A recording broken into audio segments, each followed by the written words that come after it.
Alors bonsoir et Rev Tov à tous et toutes. Bon.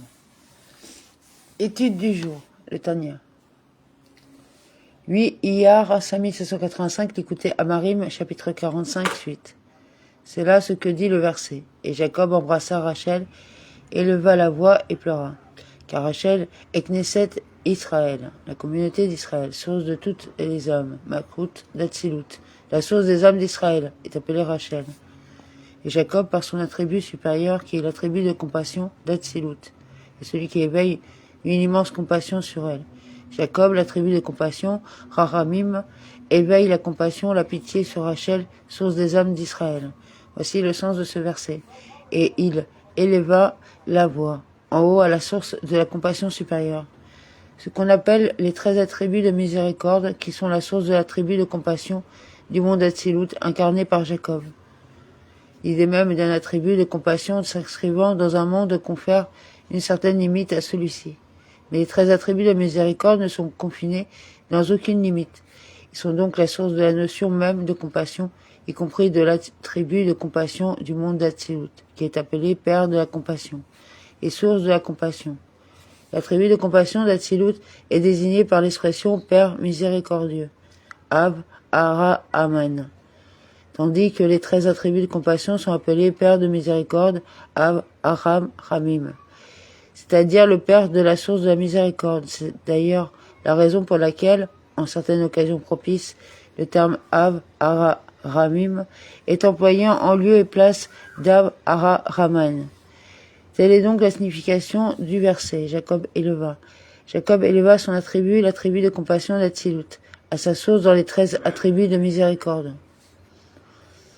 Et il pleura, pour éveiller et attirer de là, de cette miséricorde supérieure infinie, une abondante compassion sur toutes les âmes et sur la source de la communauté d'Israël, afin de les élever de leur descente en exil et de les unir dans le Ioud Elion, unification supérieure de la lumière du Un-Sof, béni soit-il, au niveau des baisers. Le niveau des baisers qui consiste en l'attachement du souffle avec le souffle, comme il est écrit. M'embrasse des baisers de sa bouche. La communauté d'Israël implore Dieu de s'unir avec elle sous la forme de baisers.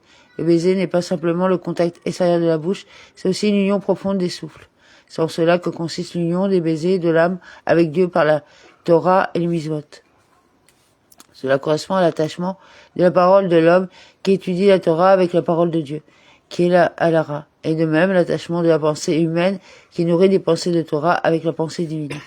Et l'action humaine qui s'unit avec l'action divine par la pratique du mitzvot, et en particulier les actes de charité et de bonté. La tzedaka, charité et la bonté se distinguent dans l'union qu'elle opère entre l'action de l'homme qui est pratique et le degré d'action du divin. Car Chesed, la bonté, et le bras droit, la bonté pratiquée par l'homme, est un réceptacle pour le bras droit, la bonté de Dieu. Il s'agit là d'un niveau d'étreinte vraiment, ainsi qu'il est dit, et sa main droite m'enlace.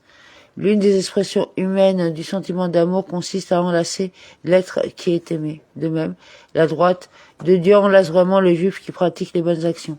Et l'étude de la Torah par la parole et la pensée approfondie constituent vraiment un niveau de baiser.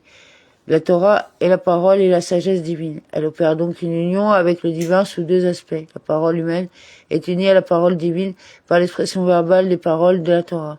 Et son esprit, sa pensée et son intellect se trouvent unis par la compréhension de la Torah à la pensée et à la sagesse de Dieu. Il s'agit donc vraiment de baiser de l'union des souffles et de l'esprit.